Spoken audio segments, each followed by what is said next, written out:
Hello everyone, and welcome to Bizarre Movies. Today we will recap a historical action-adventure movie, in which a brave fighter fights for the truth and overthrow a kingdom. But before we start, a gentle reminder that this is just a movie explanation and we encourage you to watch the full movie. Spoilers ahead, watch out and enjoy. The movie begins with a newborn baby. His father is Zeus, king of the gods, and his mother is an ordinary woman. Hera, Zeus' queen, notices the bastard. She thinks of him as an insult and tries to kill him, so she sends two serpents for this purpose. But Hercules is like his father and he is almost unbeatable. He ends both of the serpents before their attack. Once he reaches manhood, the king of that state assigns the mission to him. He begins to face these missions one by one. He fights powerful monsters like the Hydra, then he fights other creatures. At last, he faced the Nemean lion. The lion was so powerful that no weapon could kill him. So Hercules beat it with his bare hands. At Macedonian coast in northern Greece, storyteller Iolaus of Athens has been captured by pirates. He is Hercules' nephew, and he tells them the Hercules legend, but the pirates are not impressed by him or his story. Suddenly, Hercules arrives to rescue him. He kills all pirates with the help of his team and rescues his nephew. Turns out, all the supernatural bravery Hercules has achieved is the outcome of delusions created by his team, who works behind the scene. After the fight, Autolycus tells Iolaus that he needs to exaggerate Hercules' story even more, so that people will believe it. Amphiaraus, meanwhile, receives a vision from the flames. He tells them that a lion and a crow will form an alliance, and fights across a sea of bodies. Later, the group celebrates their victory and takes some rest. Hercules informs Autolycus that he wishes to leave for lands beyond the sea, in order to finally find peace. He also wishes to accompany Tydeus, because he is the only one who can control his rage. Suddenly, a group of soldiers enters the place with Princess Urgenia. She says, "We need you. Our own men have double-crossed us." She asks them to join her at the palace to hear her father's proposal, and promises a hefty payment in gold. Iolaus notices the raven on the guard shields, and because Hercules' symbol is a lion, this would correspond to Amphiaraus' prophecy. When they arrive at the palace, Hercules sees a big statue of Zeus' wife. He also sees a large group of refugees behind the walls. They are greeted by General Cytocles, the leader of the Thracian army, who is not pleased with Hercules' presence, and Urgenia's son Areus, who is a huge fan of him and knows all of his stories. Then King Codus also welcomes him, and declares him a hero in front of a large crowd. Hercules suddenly sees an old memory of his wife and kids getting murdered, and he tries his best to ignore it and concentrate on the present.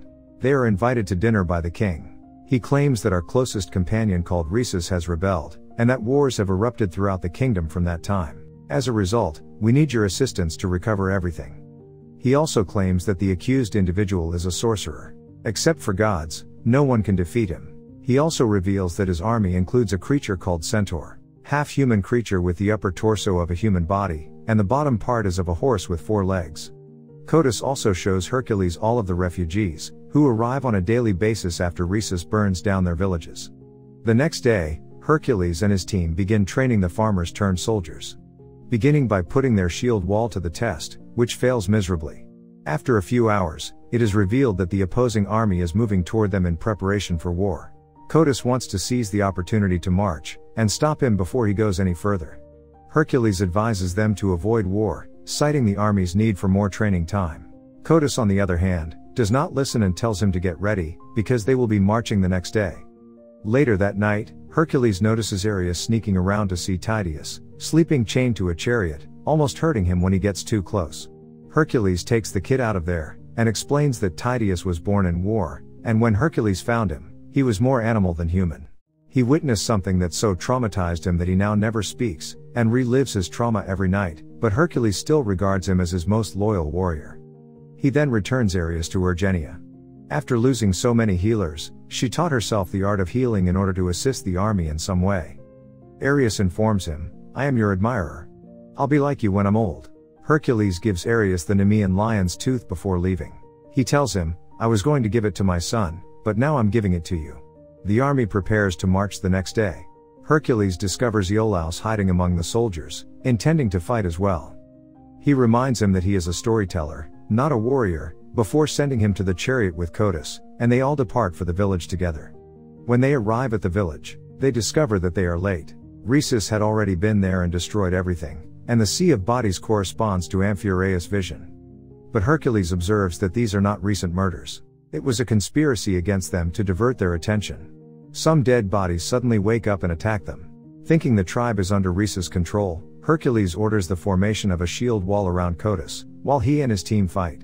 These tribesmen attack Hercules and his companions. They are engaged in a fierce battle, and Hercules faces them boldly. Finally, he defeats them all. Hercules tries to find Rhesus, but he is not on the battlefield, although a strangely shaped figure can be seen watching them from a distance. Hercules tells Codus, "I already warned you about this.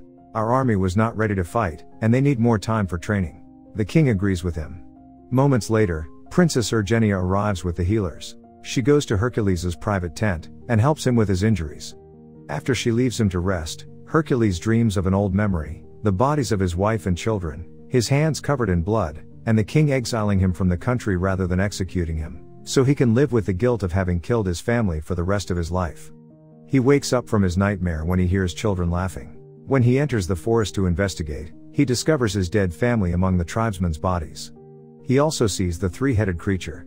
He gets ready to fight, however, Tydeus appears behind him and brings him back to reality, causing him to realize he's been imagining things. In the morning, Amphiaraus talks to him, because he knows about his condition. On the other hand, Princess Urgenia approaches the rest of the team, to find out what's going on with Hercules. They explain to her that no one knows the truth. They discovered Hercules one day alone, surrounded by the bodies of his family, but he remembers nothing. Now Hercules and his team start the farmers' training. They train them on a strict routine. They teach them how to use different weapons, and eventually, they manage to form a shield wall that Tydeus can't break. One day, a king's soldier arrives with new intel.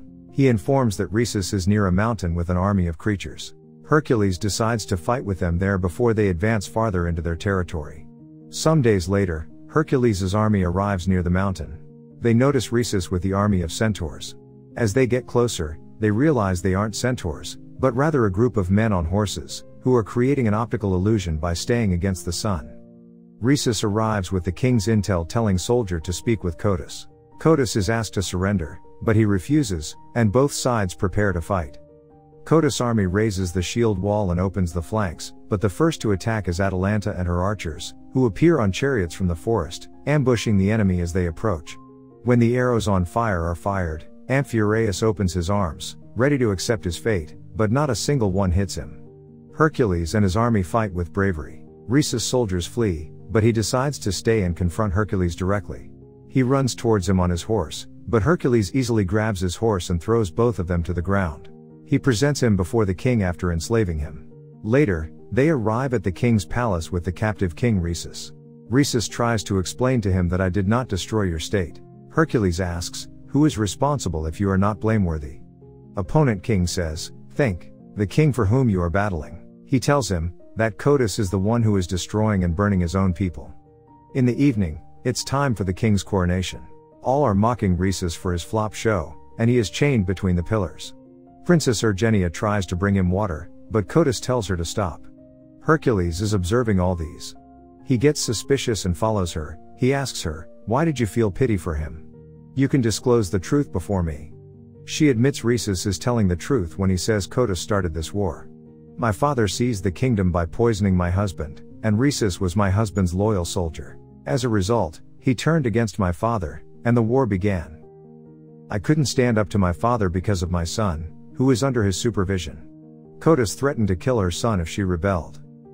Urgenia begs Hercules to take Ares with him when they depart, but Hercules refuses. They are discovered by General Cytocles, who informs him that Codus is looking for him. The king says to him, I am very pleased that you make an ordinary army victorious after teaching them the tact of war. But Hercules confronts him, accusing him of betraying him. The king admits to wanting his own empire, and asks Hercules to lead his army. Hercules, on the other hand, refuses. Okay, says the king. You can do whatever you want. I give you gold, and you may leave later. Hercules and his companions are now leaving with their gold. Hercules tells his team that he is not leaving. He wants to stay and save the kingdom. He allows his team to leave with their reward, and live happily ever after. But, Atalanta points out, they do not follow him because they owe him anything, they follow him because they are a family. Except for Autolycus, who leaves with all the gold after calling them crazy, The rest of Hercules' companions throw their gold, and prefer to stay with him. He goes to the king's palace, but General Cytocles is waiting for them, and has his soldiers surround them. General Cytocles also informs the king that his daughter Ergenia is plotting with him. Codus takes the kid from Ergenia as she is captured by the soldiers, and Ares tries to seek help from Hercules, secretly giving him back the lion's tooth, before Codus drags him back by the hair. Hercules is attacked by the king's man and loses consciousness. He finds himself chained after regaining his senses. As his vision slowly clears, he notices 3 wolves who appear to be familiar to him.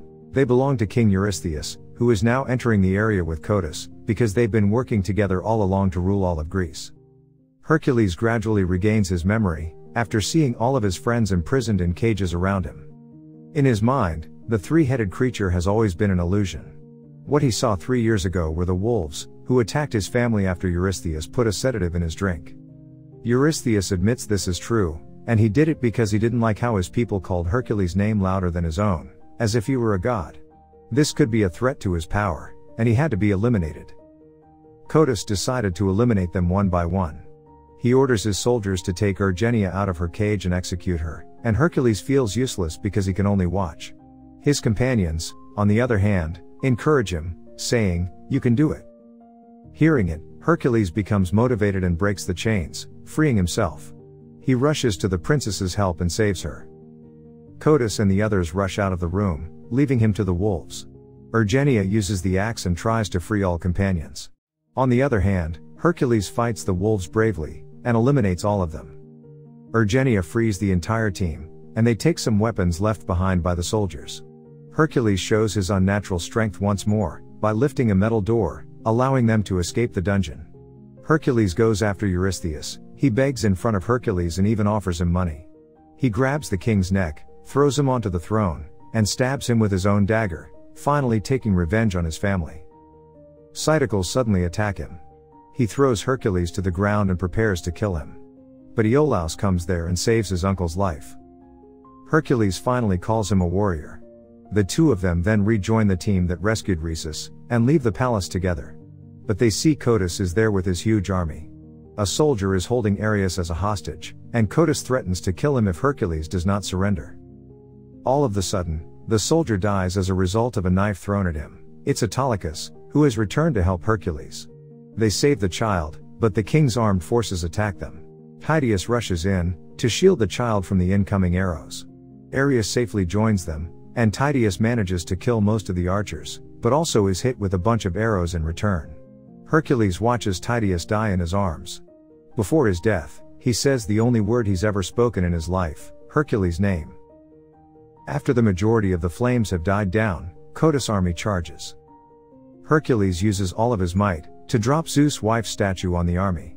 The king is crushed to death when the statue falls on him. With their king dead, the soldiers begin kneeling and chanting Hercules' name, accepting him as their new leader. To know the movie's name, check the pinned comment right now.